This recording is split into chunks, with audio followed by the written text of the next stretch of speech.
Hello, Miami Dolphins Nation. Football fanatics here, bringing you a different kind of video. Today we're going to be talking about under the radar players, draft sleepers, quality players that are definitely going under the radar and aren't getting the praise that they deserve.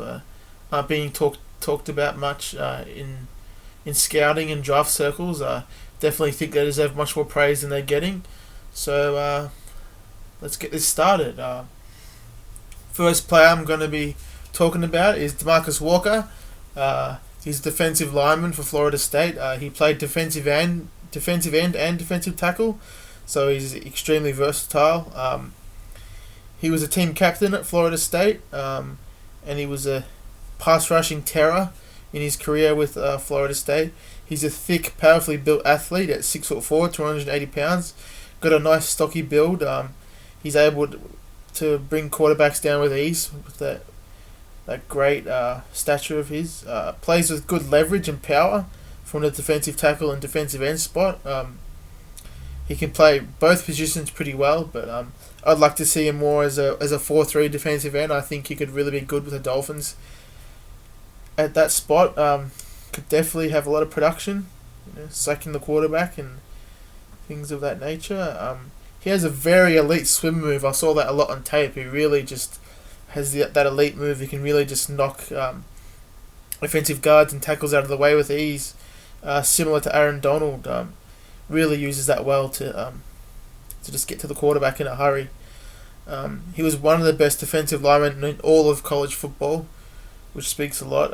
He had 16.5 sacks and 21.5 tackles for loss, and also 3 forced fumbles. So obviously he's pretty productive when he gets to the quarterback or ball carriers. He's a very powerful tackler, very sound tackler. He uses good tackling technique, wraps up really well, and brings down ball carriers with a lot of power and strength. He has a wide variety of pass rushing moves. He doesn't just use the bull rush or the swim move. He can definitely use many moves to get to the quarterback. And he helped his draft status tremendously at the Florida State Pro Day. He had a 4.7 time, which for a player that's 6'4" and 280 pounds, that is absolutely elite. It shows how great an athlete he is. Shows that he carries his weight well, and he could definitely put on another 10 to 15 pounds. I don't think it would hinder his athleticism too much. Right now, he's been seen as a late day 2 to early day 3 prospect. I definitely think he should be getting second round consideration. I think the reason why he's not getting more consideration is a lot of scouts think that he has some physical limitations that might hinder him as a pro, and also a lot of scouts have said that he got a lot of his sacks from less experienced offensive tackles, but rookie, that's just a knock against him. I think he could definitely have success against any team in the league. So I don't agree with that. I definitely think he could be a second round talent, a second round pick. But I think for us, the Dolphins, we could definitely grab him in the third round if we don't get a defensive lineman in the first or second round. So that's my first player, DeMarcus Walker from Florida State. Next player, Rayshawn Jenkins, plays in the ACC like DeMarcus Walker.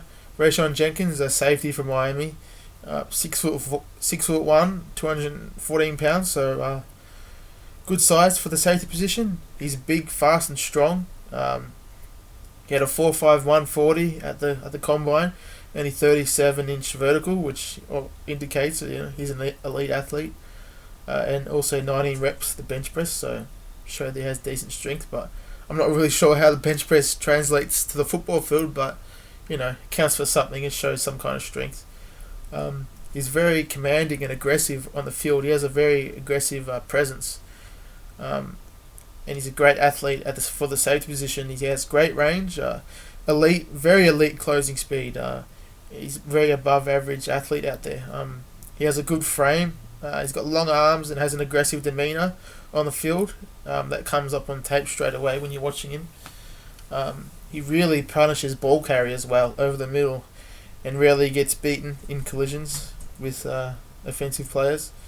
And his size allows him to help out in run support pretty well. He can definitely get his nose in the trenches there and help out, similar to Rayshawn Jones. And he has the traits and the ability and the size also to cover tight ends, so he could definitely help us with that too. We've had some trouble with that for the last I don't know how many years, but we're one of the worst teams in covering tight ends. Most of the teams' opponents' scoring came from tight end touchdowns. So some knocks against Rayshawn Jenkins and weaknesses. He doesn't make enough plays on the ball, and he's late to anticipate routes. Doesn't really show good free safety routes. But with Rayshawn Jones, he wouldn't matter if he's a free safety. We could just put, like we did with Isa Abdul Qudus, it would just be the left and right safety. It wouldn't matter if they're free safety or strong safety, because Rayshawn Jones could definitely cover up a lot of his mishaps, and sometimes it doesn't help well over the top. This is similar, which it doesn't matter with Rashad, like I said.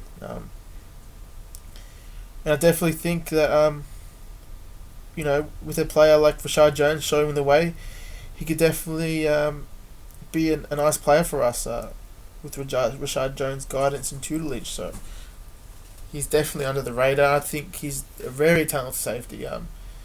I'd say he's probably a day 3 pick, but I've been getting him a lot in the 5th round in the FanSpeak mock draft simulator, so I definitely think he should be getting more recognition, but what can you do, eh?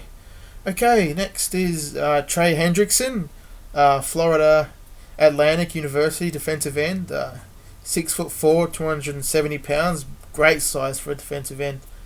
He had 29.5 sacks in college, 13.5 in 2015, and 9.5 in 2016. The reason why his sacks went down in 2016 is because he was getting much more attention from offensive lines. They were paying much more attention to his whereabouts, so he was getting a lot of double teams and chip shots from running backs and fullbacks. He reminds me a lot of Ryan Kerrigan from the Washington Redskins. I think he could be a player like that. Okay, so going into his traits, he's a relentless edge rusher. He's got relentless effort. You really won't take many plays off. He's a very twitchy athlete too, surprisingly twitchy athlete. He rushes with a great forward lean, and he's got great punch to soften protection. Really knock offensive linemen off their protection tree.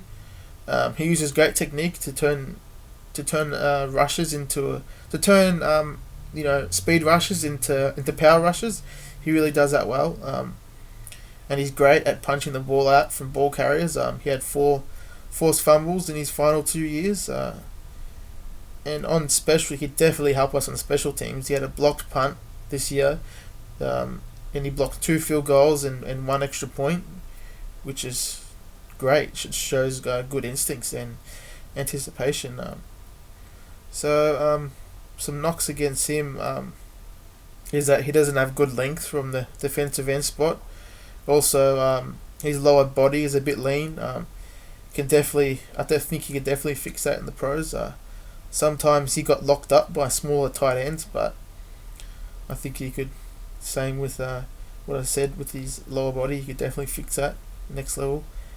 And he allows blockers to get under his pads a little too much, but I think he could definitely work on that. He has the traits of a good defensive end. But yeah, these can all be corrected. I think he can definitely be a starter in the NFL with additional development as a passer, as a pass rusher. I definitely think he can learn from Cam Wake and be a starter for us in the future. Next, Ethan Pocic, a center from LSU. One of my favorite offensive linemen in the whole draft. He's a big offensive lineman, 6'3". Sorry, not 6'3". 6'6", 310 pounds. he's a very natural athlete. He had a 5.15 40 at the combine. He started multiple games at guard as well. He reminded me a lot of Tunsil. What I saw from him at the combine, he could really had great lateral quickness and just really could sidestep in any direction incredibly well. So he's very gifted as an offensive lineman. He flashed superior athleticism. He's very versatile. He played tackle, center, and guard at LSU. He has the intelligence and ability to play all 5 positions at the next level, which is absolutely incredible. We haven't really seen that from many offensive linemen coming into the league. He's very respected by LSU teammates and coaches due to his presence and his intelligence. Really uses great technique in the trenches as a center. Really gets good punch on defensive tackles. Really gets his good hand placement. He has great intelligence from the center. Can really make all the checks. As I said from him at the combine, he has elite lateral movement, which allows him to pick up multiple gaps and blitzes. So yeah, he's a great center who can definitely do a lot. I think he should be getting more of the spotlight around the league. Doesn't have many knocks against him, but one is his height at center, that he's a bit tall for a center, so he can lose some leverage to big nose tackles. But on tape I saw that he wins the battle most of the time, just gets beat sometimes. All of his strengths definitely cover up his weaknesses, and he's not particularly strong or powerful in the run game. But I think he could definitely work on that next level, could definitely get stronger with time in the league. So yeah, Ethan Pochich, I'd love to have him in the Dolphins. I think he could step in at guard next to Pouncey and be great for us in there. And I think he could even be our center if Pouncey gets injured. He's got those his hips are in pretty bad condition. I don't know how much longer he's going to be able to play. So Ethan Pochich will be great for us. Okay, next Tanner Vallejo, linebacker from Boise State. He was number 20 for Boise State. 6'1", 228 pounds, so pretty decent size for the modern day linebacker. Right now he's been seen as a 4th or 5th round pick, maybe even later.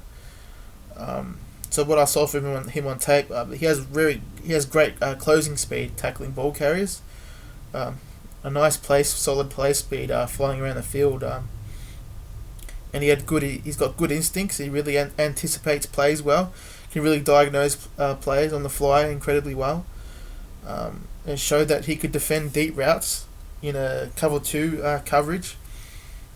So he showed that he has the athleticism to do that, to really cover deep, similar to a safety.